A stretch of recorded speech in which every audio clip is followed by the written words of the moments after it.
Today's episode of The Bluff is sponsored by SITREP. SITREP is an notorious open source intelligence app that provides the latest updates for over 180 countries and over 500 topics, allowing you to stay ahead and informed. Now available on Apple and Google. Thank you, SITREP, for sponsoring this episode.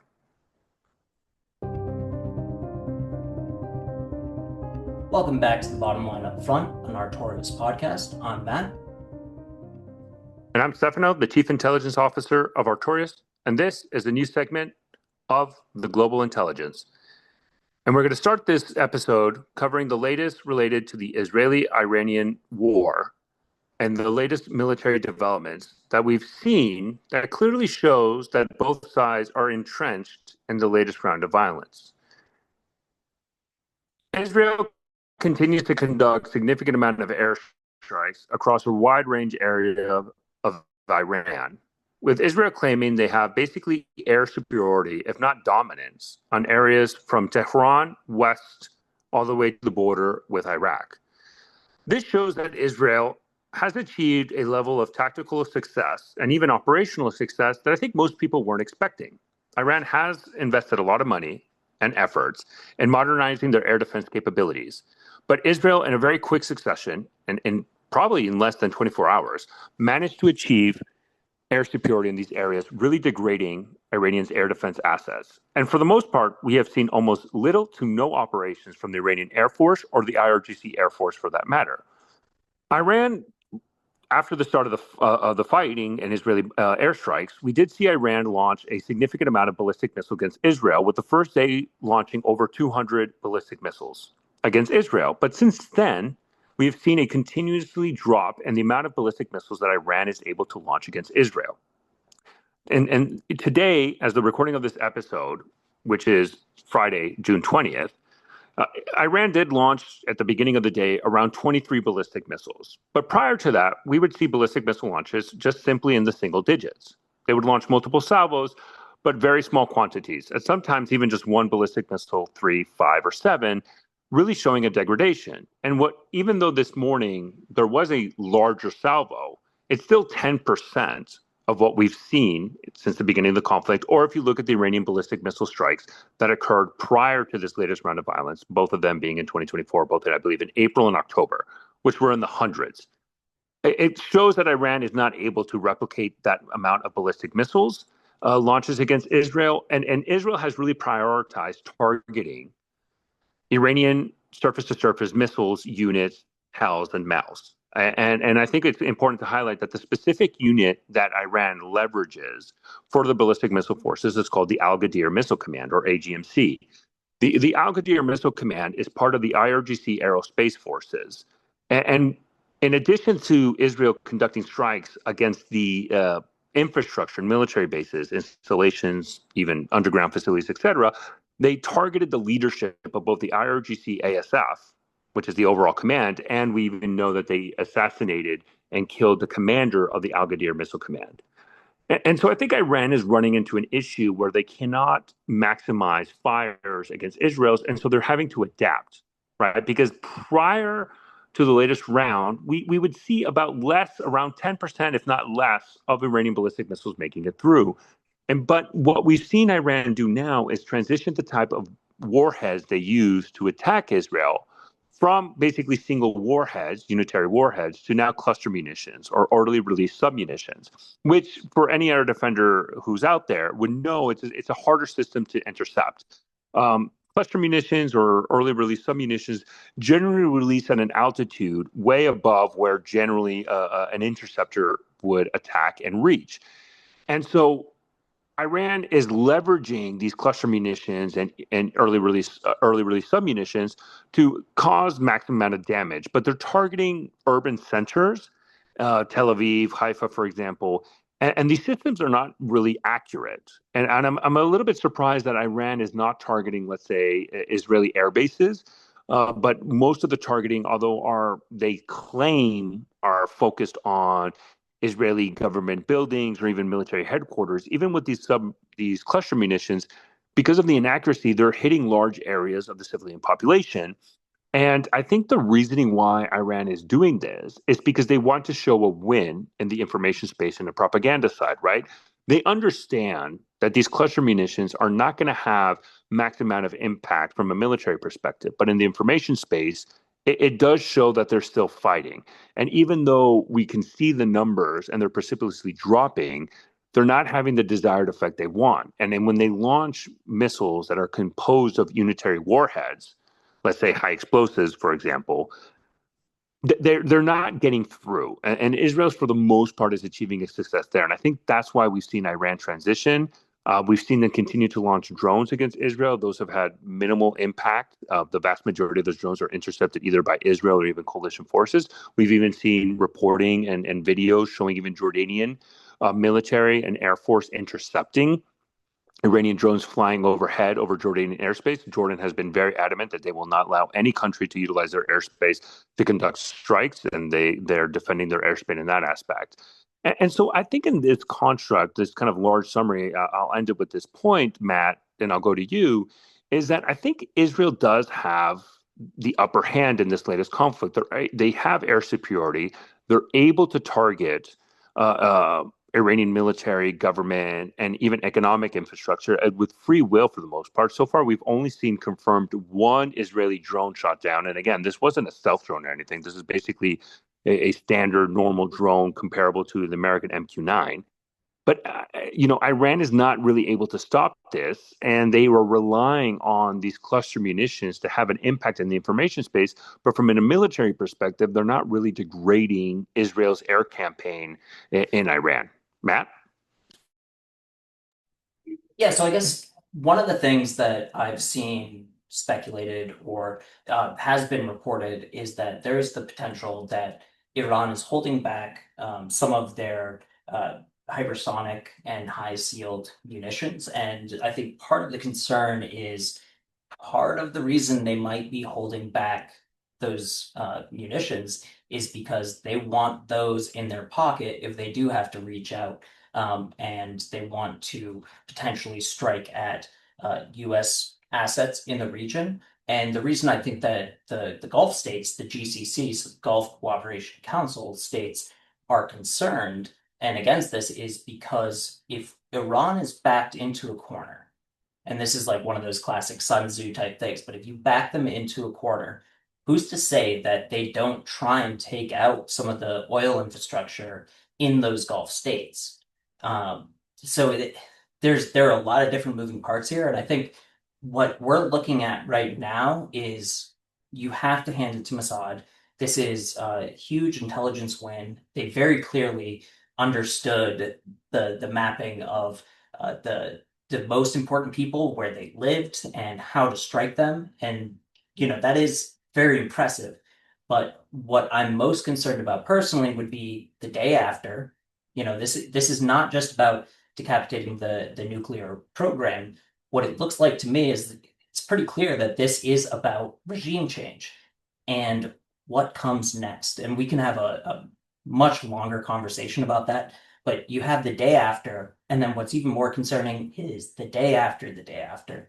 And that's a term that I think everybody should be aware of. This is the concept in the Middle East where, sure, you might have this moment of shock and awe, but what comes next? And what comes after that? What are the second and third order effects that countries like the United States or allies of the United States, those countries in the GCC, what are they going to be dealing with a year from now, 5 years from now, 10 years from now, as fallout because of this conflict?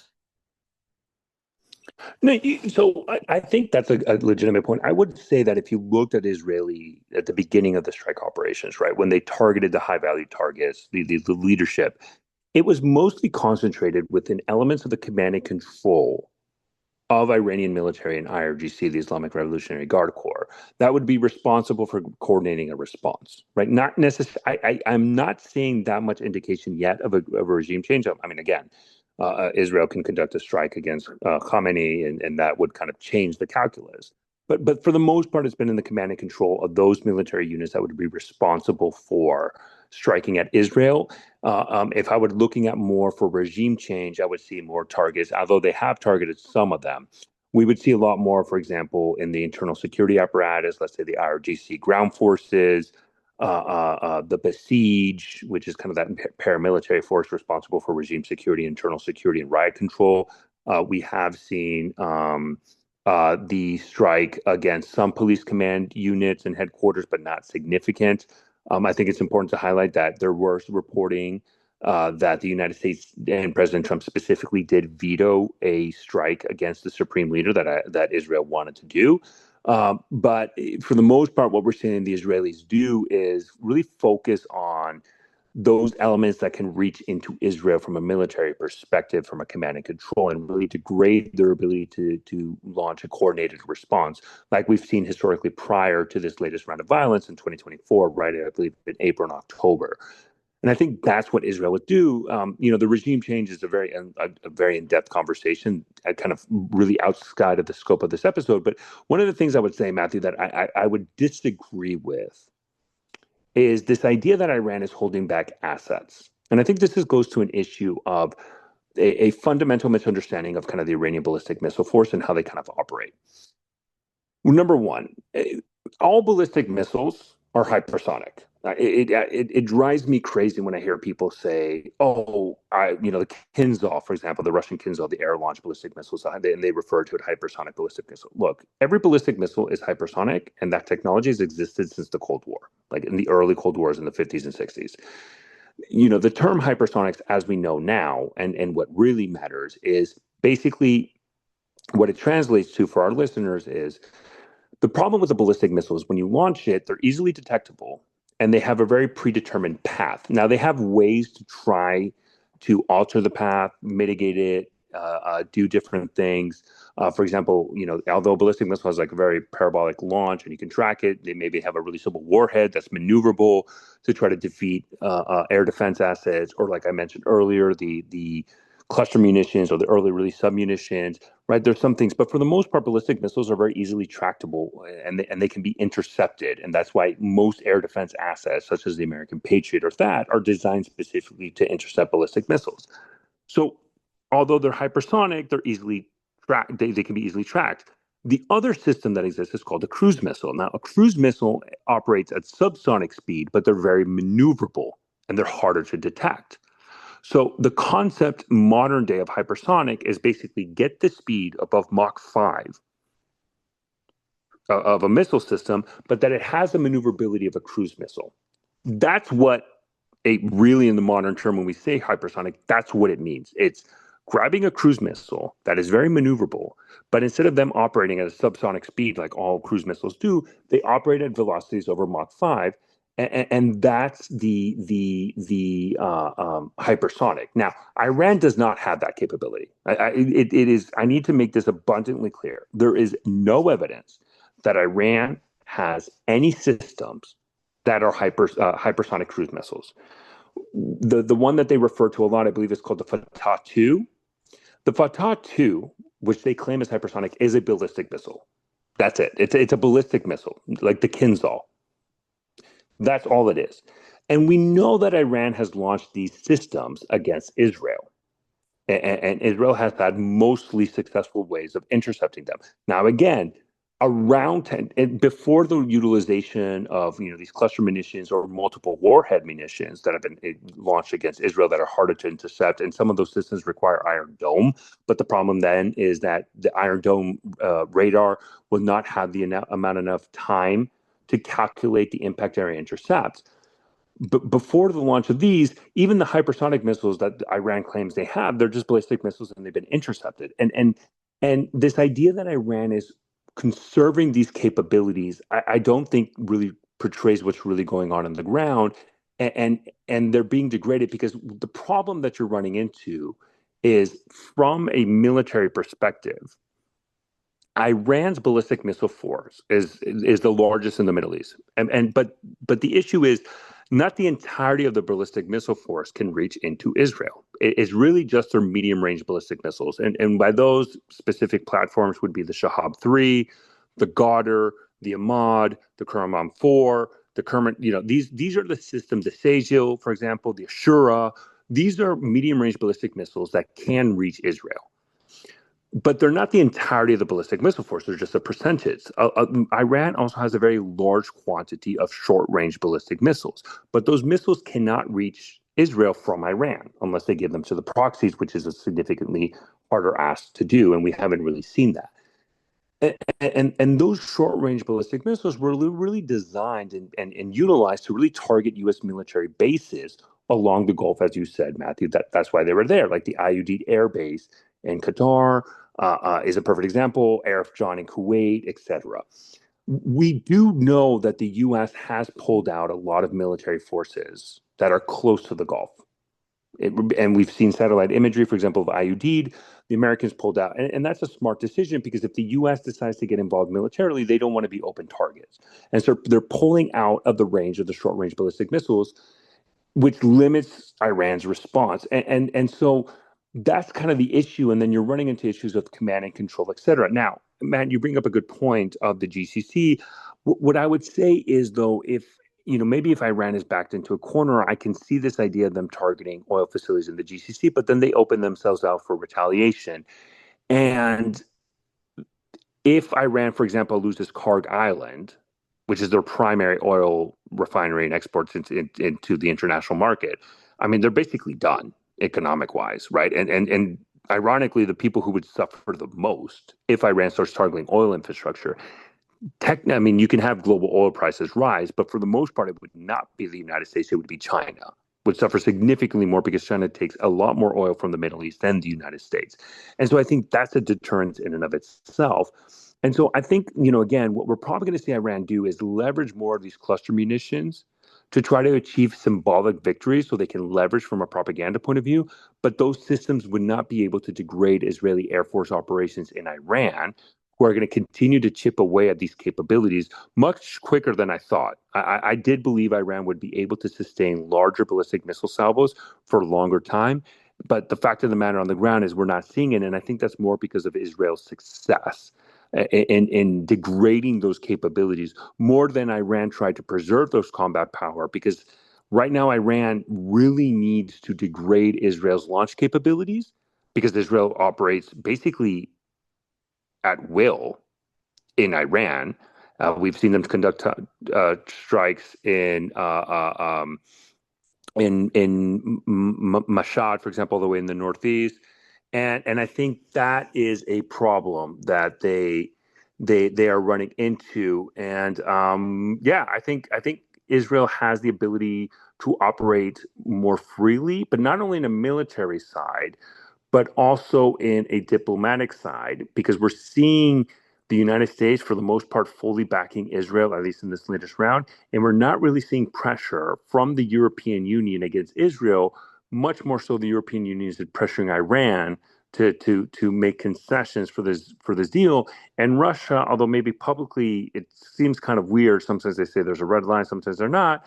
We're not really seeing the Russians stepping in to do much to save their Iranian allies, and they are really taking really a back step in this. And besides the rhetorical piece, Matthew, I'm not really seeing much from their end to change the situation on the ground. Yeah, so basically what I'm trying to point to is I understand the explanation for the hypersonic missiles, and I think that's a very important conversation to have because that is something that we saw time and time again when discussing Russia in Ukraine. Really, what I'm speaking about is there are two types of missiles that are purported to be, above Mach 5 and maneuverable that Iran has, both intermediate range, I believe, but the Horam Shar and the Fatah 2, which you had mentioned, but neither have been deployed. So the question is, where are those? And second, there is this choke point in the delivery system for Iran because they really don't have enough launchers. So that is also something to keep in mind. Now, I think the most important thing is if we are talking about decapitating, getting rid of the really truly setting back the nuclear program in Iran, it would require the United States, correct? Like they really need those MOPS, GPU 57s, which can only be carried by the Spirit at this point, and that is America. Like the majority of Israel's air force would be fighters, so delivering those big 30,000 pound bunker busters would fall on the United States if they truly want to set Iran back, correct? Correct. They would need those capabilities, at least in the Ferdo power plant. And look, we did see today in Geneva negotiations occur between the E3, which is Germany, France, and the United Kingdom. And with Iran, it looked like the talks went nowhere. Iran is not budging, and President Trump is kind of still maintaining his demands that, I mean, he posted on his Truth Social unconditional surrender. That people can dismiss that or say it's just bravado, et cetera. But they are putting very maximalist demands to Iran, saying, "Look, you're not going to continue enrichment." And Iran has said, "We are going to continue enrichment." But I just don't see Iran really having the cards on the table to really continue this negotiation piece. You know, my understanding, Matthew, there was a comment. I do believe the Fatah 2 and the Karman Shah have been utilized in this latest round. Again, those are newer systems. So the quantity that Iran has of those systems is not large compared to like previous iterations of ballistic missiles that have existed. For example, like variants of the Shahab 3, like the Ahmad and Ghadir. So those are systems. And I think that kind of goes back to this issue, though, that I kind of have quickly, if I can go back, is I think when we're talking about military analysis, we need to take a step back from this idea of this wonder weapon. We've talked about this ad nauseum with Russia, Ukraine. That's not how you win wars. It's not wonder weapons. It's not one battle that is gonna, like the Japanese, how they fought World War II, thinking they just need one decisive victory and the tide of the war was going to change. What you really need is just persistency and consistency at attriting an enemy force, no matter what type of warfare. It was, similar to what we saw in 91 in Iraq, where the U.S. had basically complete dominance over the Iraqis, but it was a persistent air campaign followed by a 3-day ground invasion, or even in Russia, Ukraine, which is more of a war of attrition. That's the thing that's going to determine is just persistent consistency, not these wonder weapons or et cetera. And even if they had these capabilities, what are they going to target? What are they going to hit? And I think that's the issue. Now, going back to the U.S., I think that's where the President Trump is really trying to hold his bets, is leveraging the B-2 and these bunker buster munitions to achieve a decisive victory.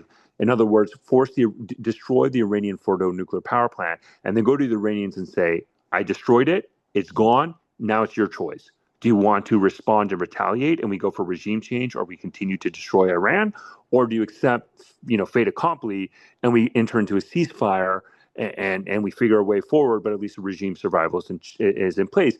And I've been hosting kind of a lot of spaces on X, and there's this very interesting conversation of, is this an attempt to change the leadership of Iran but maintain the regime, or really regime change? And I think that's an interesting conversation, where maybe the construct of the Islamic Republic continues to exist, but Khamenei is no longer in power, right? And I think we can't necessarily discount that outcome or possibility, where the structure of the regime stays in place, but it's a different leadership that's more amendable to American or Israelis' demands.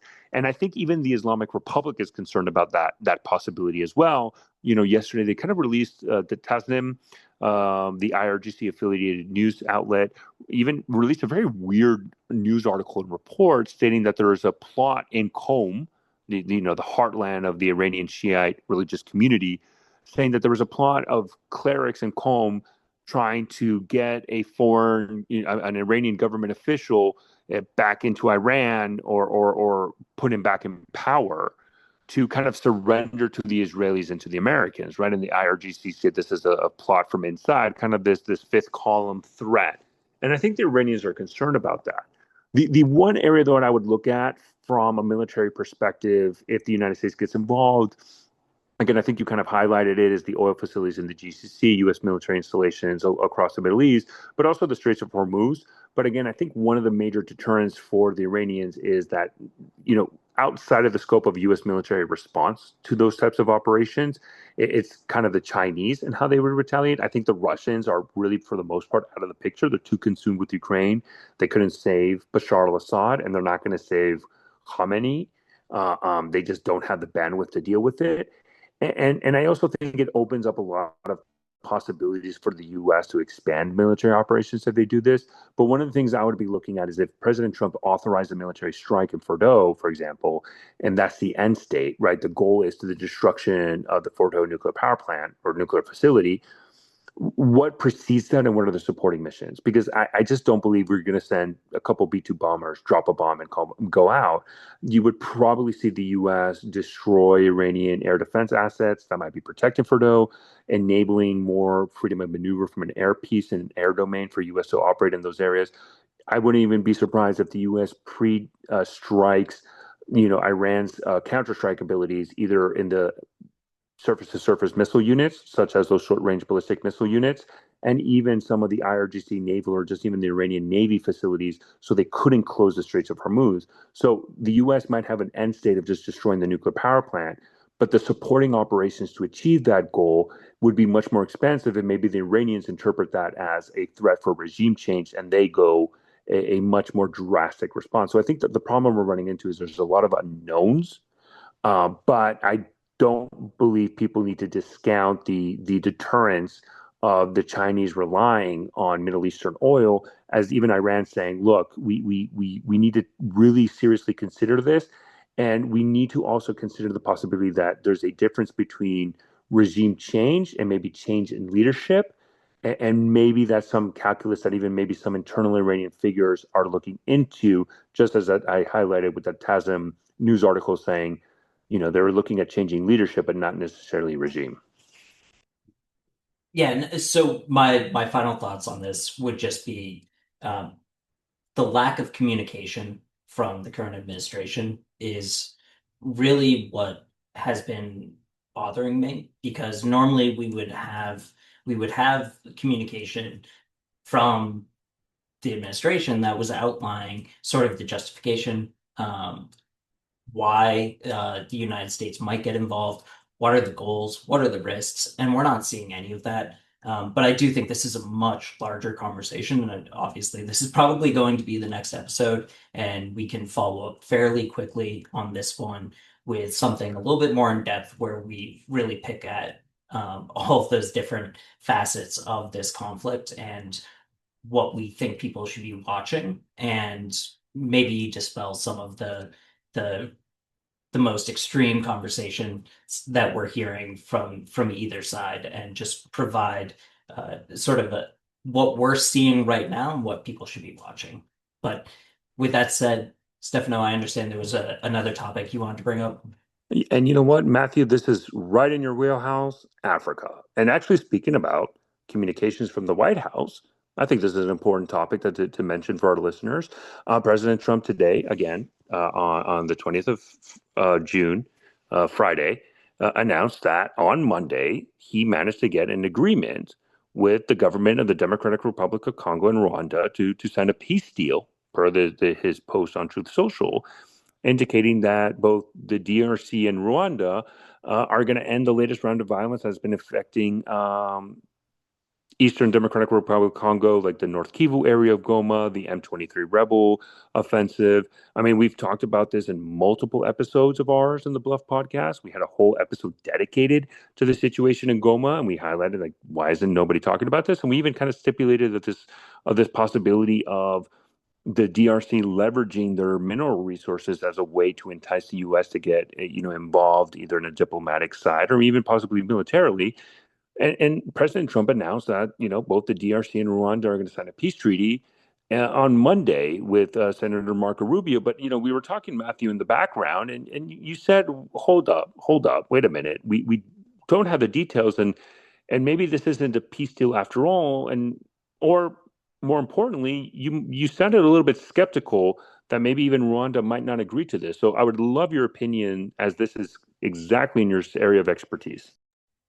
Yeah, so this is really interesting to me because we've seen this type of peace deal iteration after iteration. This is a conflict that has been going on really like we're talking 30 plus years at this point because if you think the genocide was in 94 and it predated that. So I'm color me skeptical. I really am curious about some of the language that is included in this. For one, respect for territorial integrity.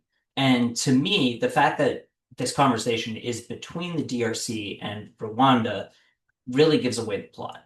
So, Rwanda has consistently denied their backing of M23, the fact that they had soldiers on the ground supporting M23. And so this conversation just by itself between these two states and the fact that they talk about the respect for territorial integrity kind of shows that Rwanda was involved. And we all knew this, but diplomatically, that gets a little bit uh, more complicated. And there are certain things that are just not addressed in this. I understand one of the things that is addressed is that the United States and other Western countries will probably gain access via investment into Goma to really try and make the most and extract a lot of these minerals. And this is something that we see time and time again with Western countries or China who will invest in the extraction of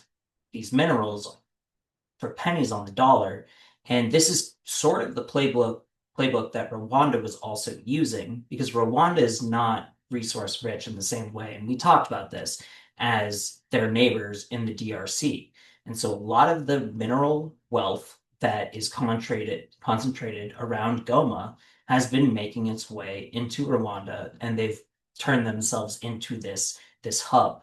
And it based on the relationship that we've seen between the Trump administration and Rwanda, or the previous Tory government in the UK and Rwanda, it seems that they would show some preference to Rwanda over the DRC. So that was the first thing that really stood out to me is Rwanda is more or less uh, admitting, although not forthright, that they were involved in the backing of M23, but even more so that it was their soldiers on the ground supporting M23. And again, we knew this, but it's just curious language to include in that deal. I also worry about the organizations like the FDLR and who is actually going to go through with the disarmament here. Who is going to make sure that these organizations like the M23 or the FDLR are going to hold true to this ceasefire or this peace treaty that is being signed by state actors when both of them are not state actors. And to that point, then 23, are they going to withdraw from Goma? Are we going to see them reopen the airport in Goma, which is going to be absolutely crucial because we are talking about hundreds of thousands of people who are in need of humanitarian aid, and the airport would be the easiest way to get that in there.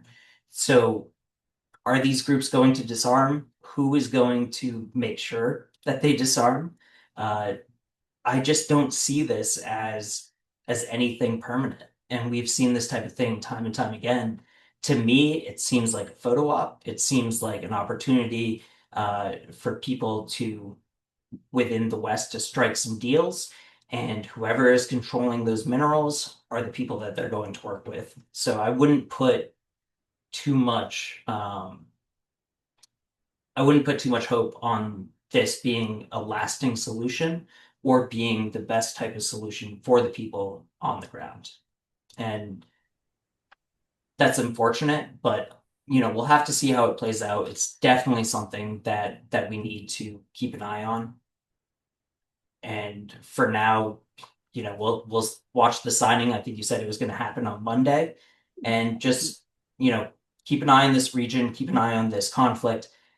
It's probably going to seem to settle down for a while, but really it's what happens a few months from now, what happens a year from now. Is this going to spark up again in the near future? And yeah, I need to ask you another question related to Africa in the Sahel. I did see members of the Tuareg militia recently, the Azawad, utilized an FPV drone against members of the Africa Corps, which is the Russia military unit there. We talked about that last week. There was a massive attack in Niger that killed reportedly over 70 soldiers in the Niger army. That happened yesterday as well. But these FPV drone, I think, is of kind of an interesting development, and we're possibly seeing the expansion of this capability, maybe not only in the Sahel, but possibly in other areas in Africa. Yeah, so we're definitely seeing it in the Sahel. So we know for a fact that in Burkina Faso, JNIM has employed FPV drones to target military personnel. They've also gone after infrastructure in Jibo. In Borno State in Nigeria, we saw Islamic State in or ISWAP actually conducting strikes again against military outposts. We saw them being used by ISIS Somalia. Again, it was this one was in Puntland. This targeted a military outpost. So it really does seem like there is this shift towards these asymmetric aerial attacks. We have not seen the level of complexity that we've seen in the Ukraine and Russia war, where they're being utilized against, say, moving targets. That's something that obviously, if you've been following the Ukrainian Russian war, you have seen video of these convoys on the move, whether that is like transporting troops or munitions or even tanks in some cases. It's not as advanced, but they are clearly following that playbook.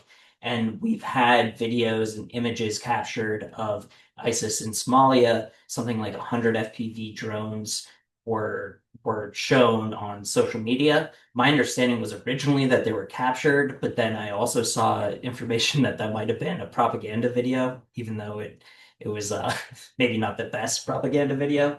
But we know that they are there, and we know that people are learning. And to your experience with the cartels, we've seen some of these drone drop munitions popping up in Mexico as well. So people are paying attention to this, and we can't put the cat back in the bag.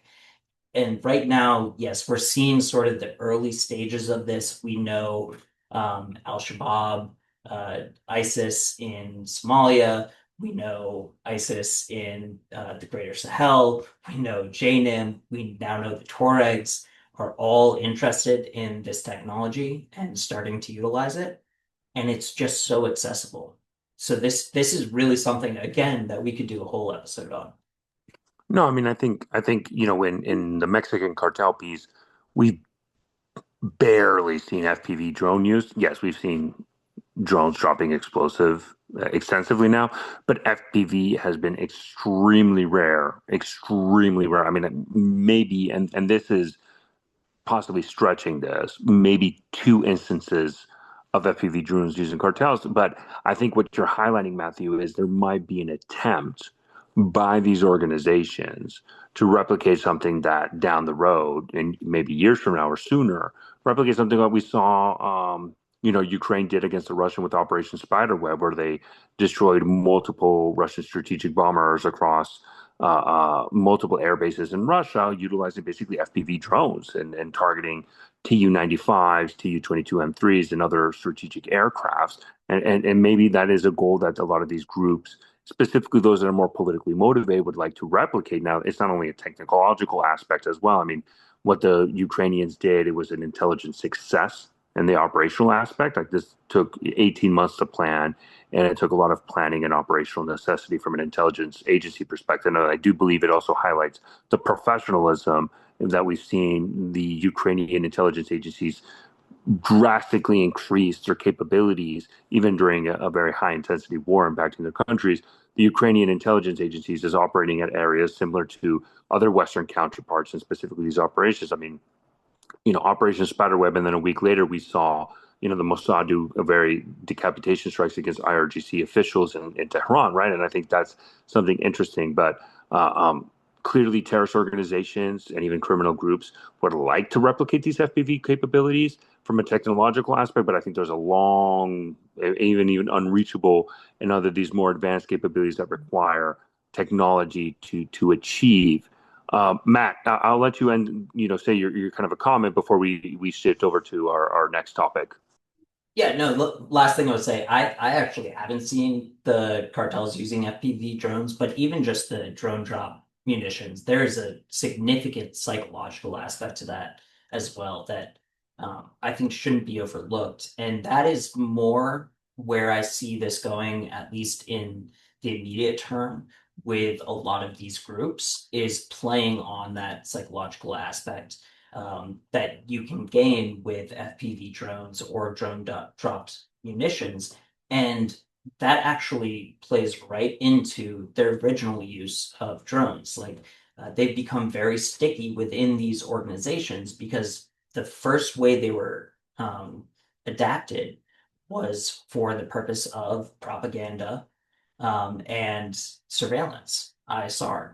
And now we are seeing ways that they can be used to extend that propaganda into more a psyops role because we're going to see a whole different type of PTSD, I think, from people who are working security forces that come under this type of attack.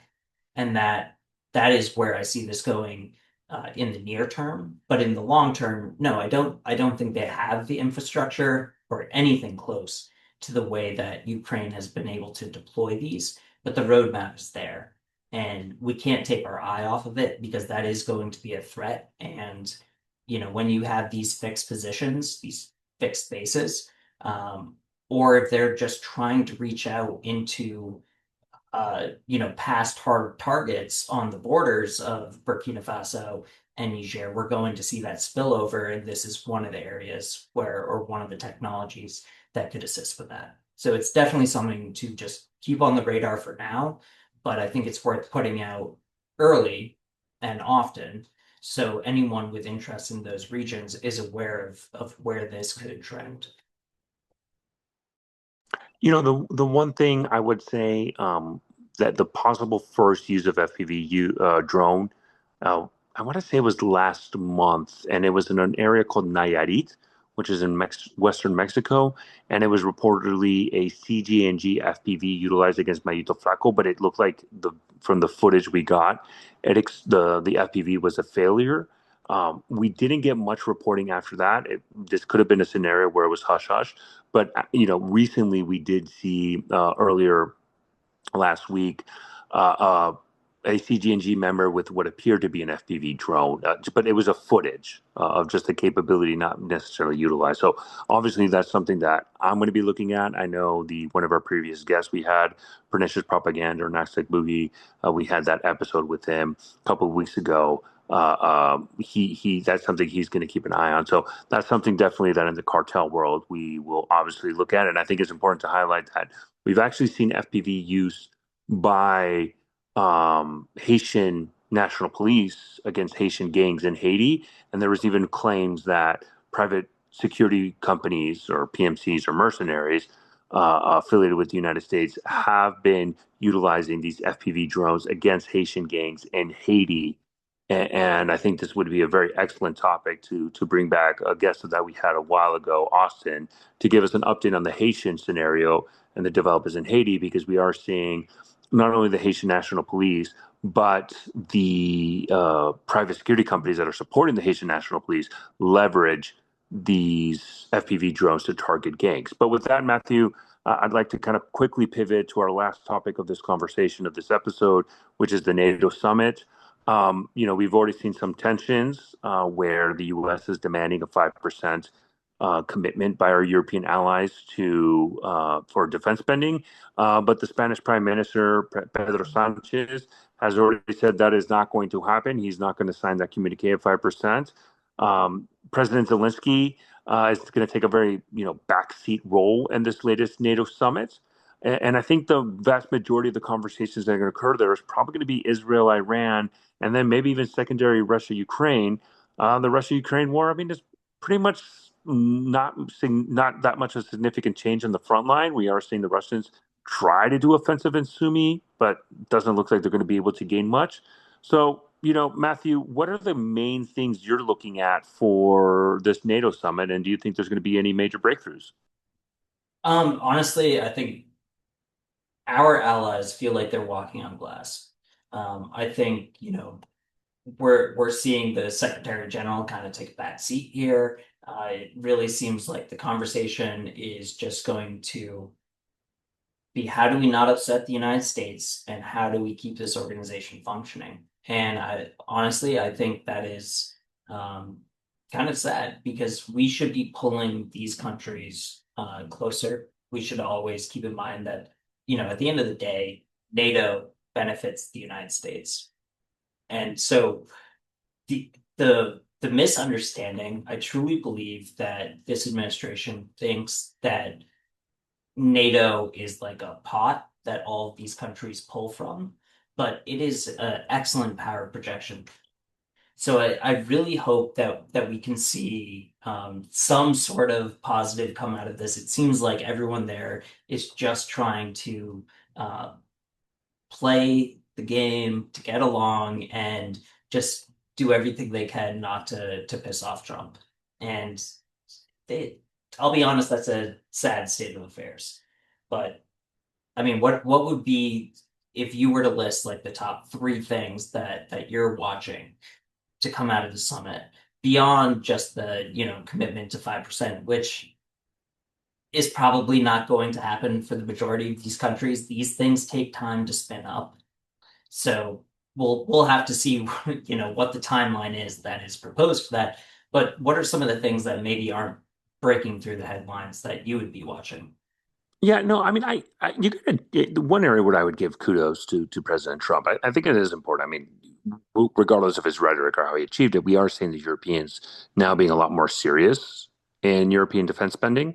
But could Um, that not also be attributed to Russia's actions? you Because know, I think that is what has really spurred a lot of yeah, this, and that I, brought Germany back to the table to say we're making all of these arms. We have the dumbest and longest procurement possible. We need to sort of fix this and reinvest in our military. And I think one of the things that maybe doesn't catch the same level of attention would be the response in Mali when Operation Barkhane pulled out and you had the UN asking for whatever help they could get, and Germany said, "We'll back you up." And then they realized they didn't have the helicopters to do anything near what the French were doing with a fraction of their air power. Germany just did not have the assets to even support that one mission. And I think that is one of the things that wasn't talked about quite as much because Ukraine was going on at the same time.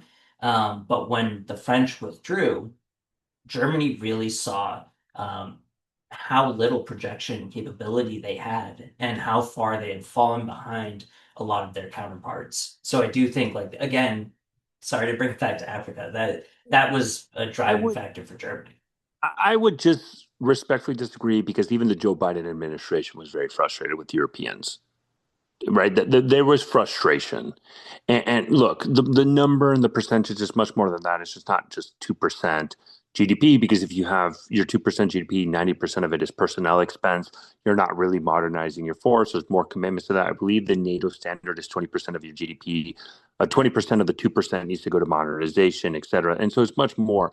But we have seen serious. I think the election of Trump, and we always joke about this is a reflection point for the European Union. I think it was. I think the election of Trump was much more so for Europeans than the Russian invasion of Ukraine, which is a travesty for European security.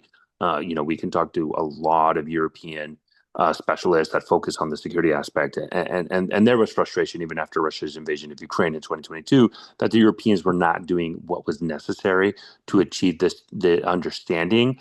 I do believe President Trump's election played a role, and I also believe that, Finland and Sweden being incorporated in NATO and in strengthening that Eastern European deterrence and expanding that also played a role. And look, now the Russians are claiming publicly and through their military expenditures and their percentages are trying to show that Ukraine is just a stepping stone. It's interesting that Germany's intelligence agencies, the BND, their foreign intelligence services, has announced that Ukraine is just a stepping stone to further undermine the West and Europe specifically. And I think that plus the election of President Trump and kind of the rhetoric that's coming through the Trump White House is making Europe realize, okay, we need to step our game because the United States has said, look, our focus now is Indo-PACOM, China, even though CENTCOM and Iran always comes to the forefront somehow. And I think it's time for Europe to pick up the necessity there. And so, what the areas I'm looking for specifically, um, what I would say is one of the things that I would be focusing on is in the summit is really two things. One, on the diplomatic side with Israel and Iran, obviously the U.S. is taking a much more hawkish approach against Iran. The European Union is being a little bit more dovish, or our European partners. So it'd be interesting to see what happens. Although the Europeans have made it clear to the Iranians, you need to stop nuclear enrichment as well, and they're taking a much more hardline stance, specifically seeing the success of Israeli military operations. And so that's kind of number one and kind of the number one focus I would look at. And look, the number two would be more on the Russia threat and how the Europeans are viewing the Russia threat, not necessarily in the immediate future, but 5 years from now, we're seeing this change of rhetoric. And I think that's an important component in acknowledging the Russian threat. And look, a lot of the defense expenditures, although Europe did increase it, I think they didn't increase it to the levels that needed. I agree the 5% is unachievable for the vast majority of European partners and allies. But 3% and more commitment on the European security front is necessary. And look, I think that's an important aspect of highlighting this. And I would be interested to see. I don't know how much the U.S. is going to continue to commit for military aid to Ukraine, but I do believe the Europeans have picked up a lot of the slack since the Trump administration came in and kind of reduced that military support. I do see the Europeans picking that up, and they're going to expand in that. Obviously, Germany has not provided the Taurus cruise missiles, but they committed to help Ukraine build that capability organically internally. And we are seeing the Ukrainians continue to develop their military industrial complex to the point now that they claim they are developing a ballistic missile that I believe can have a range of over 500 kilometers, which would be a significant capability against Russia and targets along the Russia-Ukrainian border up to 500 kilometers, right? But I mean, look, Operation Spiderweb showed that Ukraine can reach deep into Russia. So, I think those are the two areas I would be focusing on: Israel, Iran from a diplomatic side, and then more importantly, really in-depth analysis on the Russia threat and how, just as Russia is planning to expand their military presence in areas outside of the border with Ukraine or in Ukraine specifically, specifically along the border with Finland, how does NATO respond to that? And do we see even increased NATO presence, not only in the Baltics or in Poland or in Romania, but do we start seeing it in the Nordic countries as well, such as Sweden and Finland? And I think those are areas I'm looking at. The Nordic countries have been very successful at having relationships with Trump and leveraging that relationship and getting a lot more in that kind of and more in a bilateral sense than necessarily as an organization as a whole.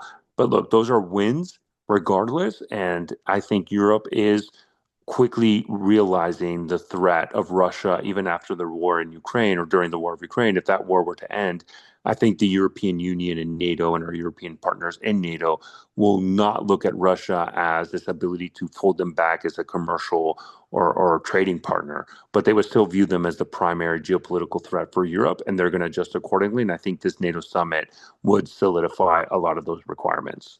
The problem is, it from my perspective, the current administration seems to be somewhat skeptical of the skepticism that Europe shows towards Russia. And you're mentioning Finland and Sweden, who would not be members of NATO if it was not for the war in Ukraine. It is, from my perspective, it's undeniable that that war is the catalyst that has created this increase in investment. But to come in and demand 5% without an action plan, as we saw previously. So, like when the action plan was to increase to 2%, there's a 10-year runway to do that. 5% is unreasonable for most of these countries. We will see some of the countries along the border with Russia who are most susceptible, who are creating plans to meet that 5%, regardless of what the United States says.